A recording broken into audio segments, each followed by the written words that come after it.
Buenas tardes, hoy hablaremos de instituciones políticas coloniales.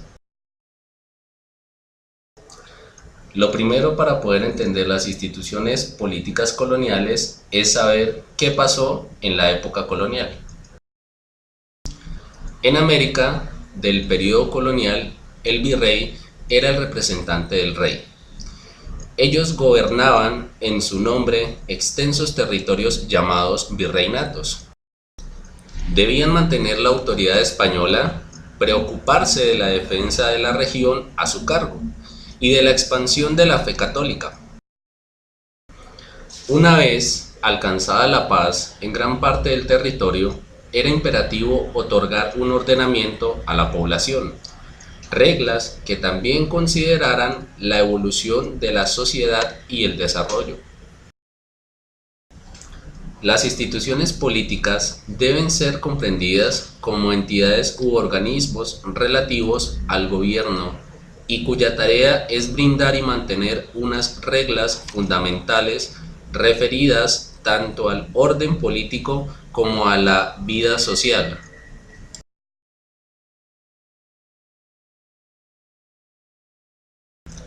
La historia de las instituciones políticas colombianas tiene su origen en el siglo XVI, durante la colonia, las cuales surgen frente a la necesidad de organizarse a partir de la coyuntura que implicó la llegada de los españoles a tierras americanas. Durante 3 siglos, entre 1510 y 1810, bajo el dominio español, buena parte del sistema institucional fue definido en España. Allí se hacían las leyes llamadas las leyes de Indias. Los habitantes de la Nueva Granada debían aceptarlas y obedecerlas. Después de la figura soberana y divina del rey, venía el Real y Supremo Consejo de Indias y la Casa de Contratación, importantes organizaciones que regían las colonias españolas. Profundicemos en dicha organización, las cuales crearon instituciones con diferentes funciones tales como Consejo de Indias, la Casa de la Contratación, las gobernaciones, la Real Audiencia, los cabildos, entre otros. Instituciones españolas. El Consejo de Indias. El Real y Supremo Consejo de Indias fue el órgano más importante de la administración indiana en América y las Filipinas, ya que asesoraba al rey en la función ejecutiva, legislativa y judicial. No tenía una sede fija, sino que se trasladaba de un lugar a otro con el rey y su corte. Este consejo actuaba con el monarca y en algunas materias excepcionales actuaba solo. Fue fundado alrededor de 1524 por Carlos V. Como institución se formó poco a poco y ya los reyes católicos designan a Juan Rodríguez de Fonseca para estudiar los problemas de la colonización de las Indias con Cristóbal Colón.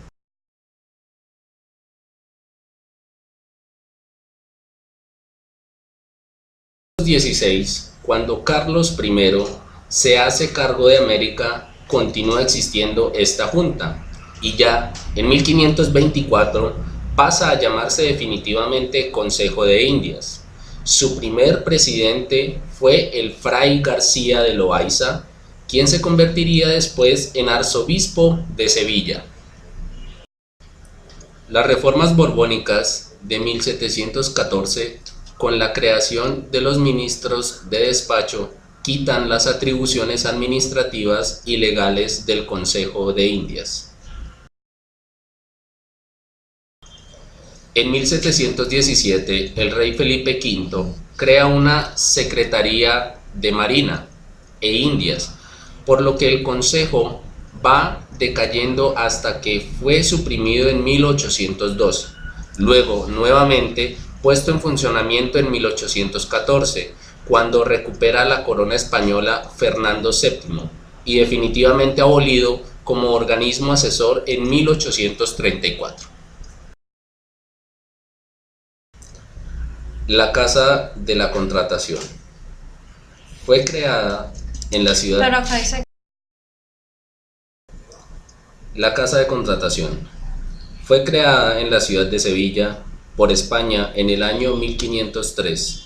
Su función primordial consistía en diseñar la política de comercio entre España y América y controlar el monopolio comercial para evitar que otro país intercambiara productos con los dominios españoles. Para poder llevar a cabo su función utilizó varios recursos. Establecía el tipo de mercancías que debían enviar a América, cobraba los impuestos del comercio, disponía la organización de las flotas de barcos y controlaba el paso de los pasajeros de un lugar a otro. Otra de sus funciones fue desarrollar los conocimientos náuticos y geográficos a través de una escuela especializada en esas materias. Además, la Casa de Contratación resolvía ciertos asuntos de causas civiles o criminales originadas dentro de los límites marinos de América. Instituciones americanas, gobernaciones. Estaba dirigida por un gobernador que gozaba de funciones administrativas y a veces judiciales. Aunque dependía del virreinato, en ciertos aspectos reunía bajo su jurisdicción varias ciudades y cabildos. Su periodo al mando de la gobernación duraba 3 años, pero si venía directamente desde España podía ejercer el cargo durante 5 años. A pesar de que el gobernador estaba bajo el virrey, podía entenderse directamente con el monarca si lo encontraba necesario. El gobernador era también capitán general, ya que dirigía las fuerzas militares y era presidente de la Real Audiencia, la cual le servía de consejo de gobierno.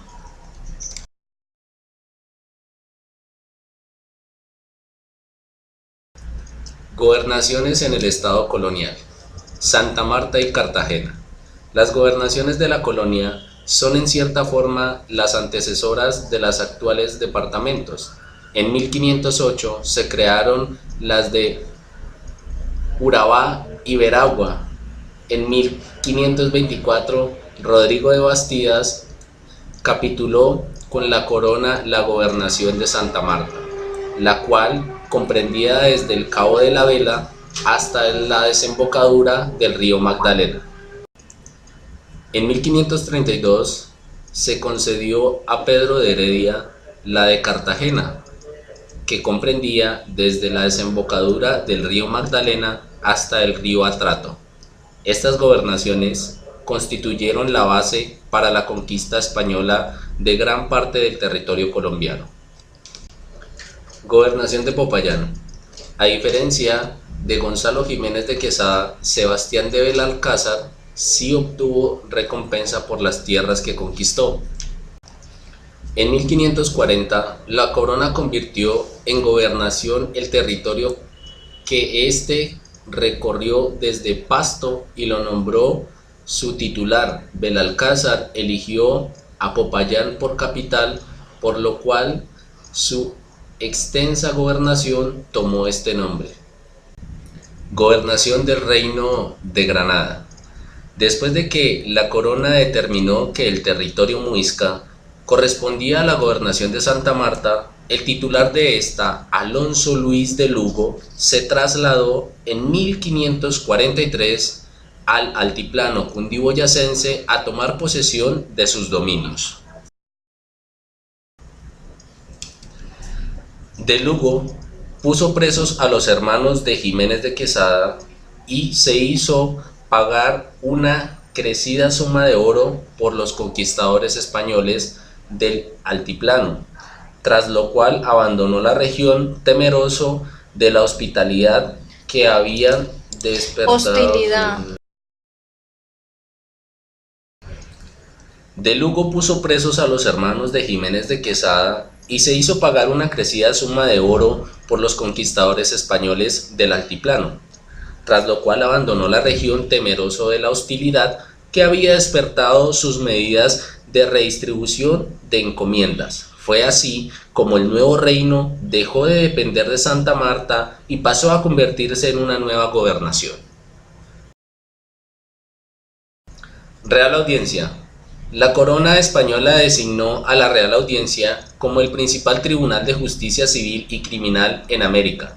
Su objetivo era velar por el cumplimiento y la interpretación de las leyes. Sin embargo, tras la promulgación de las leyes de 1542, denominadas nuevas leyes, pudo involucrarse en asuntos de gobierno. En este sentido, fiscalizaba la labor ejercida por los gobernadores y de paso les restaba poder. Las reales audiencias estaban integradas por un presidente que podía ser el virrey, el gobernador o un oidor decano, 4 oidores o jueces, relatores y un fiscal. También formaban parte de ellas otros funcionarios con menores responsabilidades, como el teniente del gran canciller, el alguacil mayor, los escribanos, receptores y procuradores. Los fallos de la Real Audiencia eran casi inapelables. La mayoría de los procesos eran finiquitada en esta instancia. Solo los de mayor importancia y controversia eran presentados ante el Consejo de Indias. Fue el más alto tribunal de justicia en Chile, además de ser el máximo organismo político-administrativo de nuestro país. Tenía, además de atribuciones judiciales, funciones administrativas, políticas y otras. Dentro de la justicia se encargaba de los juicios civiles y criminales, exceptuando los fueros eclesiásticos, militares o comerciales. Entre sus otras atribuciones se encontraba la vigilancia del cumplimiento del derecho de patronato, el cobro de reparto del diezmo, protección de los indígenas. Se encargaba de resolver pleitos sobre el goce de encomiendas y estaba autorizada para informar al rey sobre la conducta de las diversas autoridades en América. Instituciones americanas. Los cabildos. El organismo que regía directamente los asuntos administrativos de cada ciudad era el cabildo.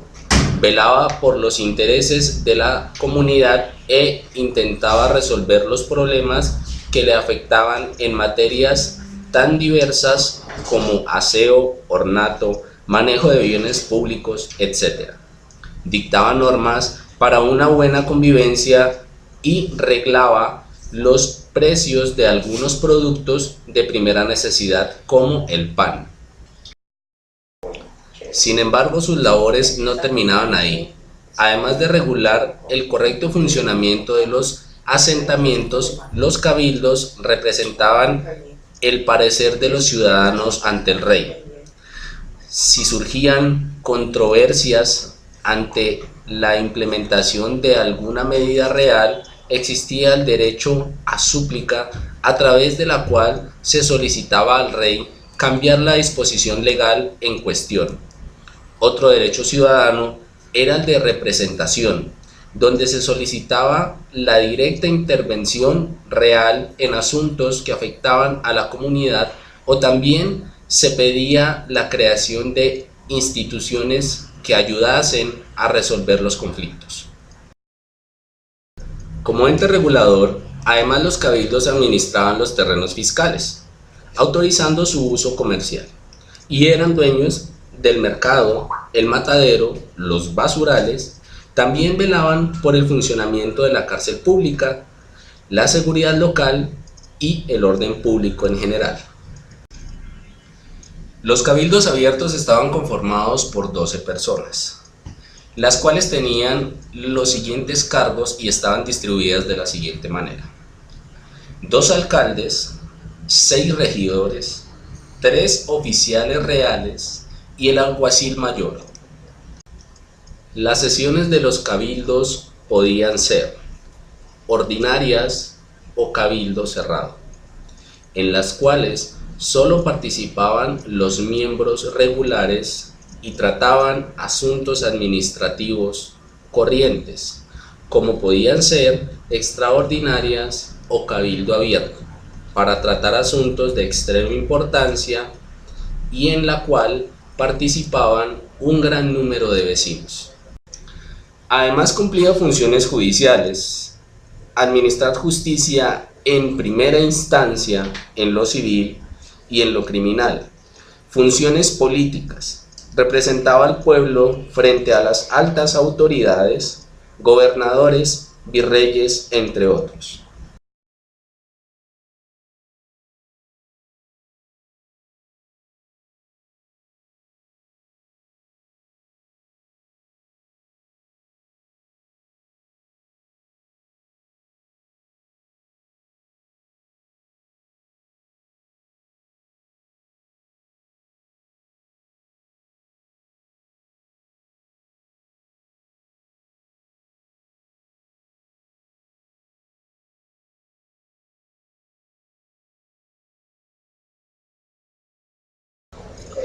Los siglos que transcurrieron entre 1550 y 1810 se han denominado época colonial, debido a la presencia y al dominio político por parte de los españoles en lo que actualmente es Colombia. Durante este tiempo se formó en América una sociedad en la que las costumbres, la lengua y la religión traídas por los españoles se mezclaron con las culturas indígenas y más tarde con la africana. Así se conformó lo que hoy en día es Hispanoamérica.